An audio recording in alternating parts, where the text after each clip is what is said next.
Comment cuisiner un petit cochon? Un récit d'Emmanuel Cabrol illustré par Laurent Richard. Le lieu, la maison du loup. Les personnages, le petit cochon, le grand méchant loup, Edgar le renard, Barnabé le cousin du loup, Justin l'ours brun. Le grand méchant loup a capturé un petit cochon. Comment va-t-il le cuisiner? Ses voisins Edgar, Justin et Barnabé lui donnent des idées, mais aucune ne lui plaît.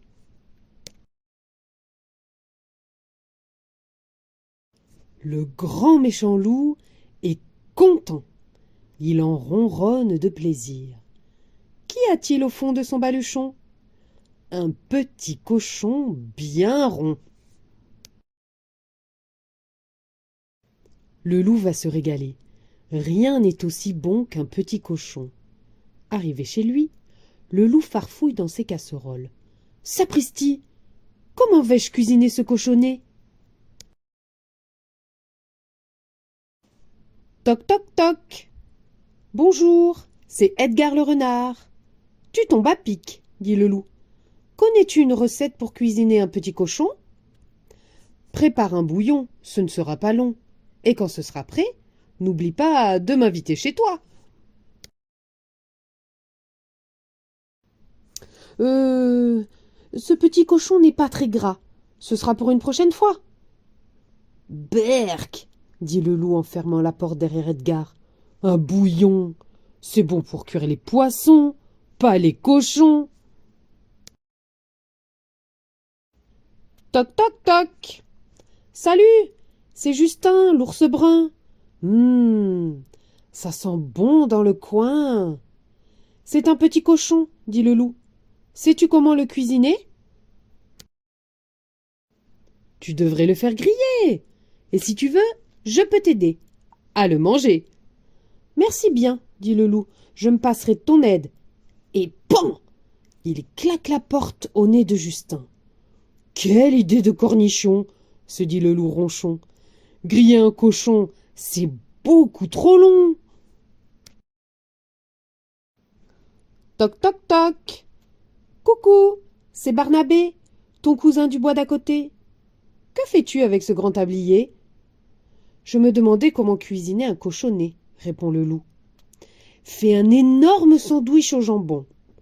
Et il sera bien meilleur si tu le partages avec ton cousin. Peut-être, mais je n'ai plus assez de pain, dit le loup en fermant la fenêtre. Un sandwich au jambon, grogne-t-il. Je ne veux pas pique-niquer, moi. Je veux un vrai repas.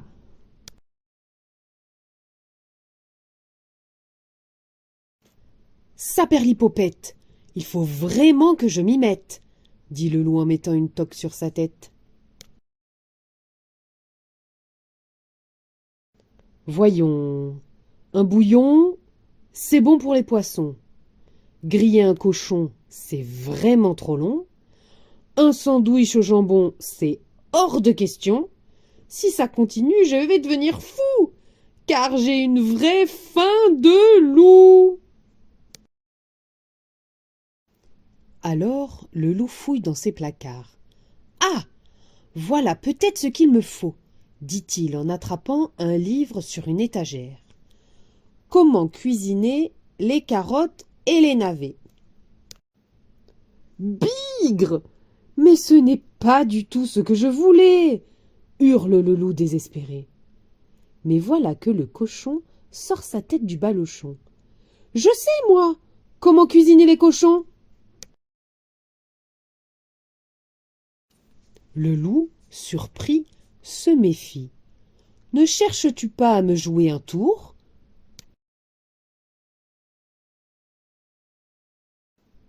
Pas du tout, répond le cochon. Quitte à être mangé, autant être bien cuisinier. Fais donc des pieds de cochon panés avec des frites. Il te faut juste des pommes de terre bien coupées, des biscottes écrasées et, bien sûr, une bonne friture. Mis en appétit, le loup prépare les frites. puis il affûte son couteau. « Ouh là là !» s'écrie le petit cochon. « Tu vas me massacrer! On ne coupe pas un cochon comme un saucisson. Je vais chercher le boucher. Lui sait comment me découper. Je ferai vite, mais toi, surveille les frites. » Le loup a attendu longtemps, longtemps, le retour du petit cochon. Mais le cochon n'est jamais revenu. Il a pris ses pattes à son cou pour échapper au loup. Les frites étaient bonnes, mais rien ne vaut un petit cochon.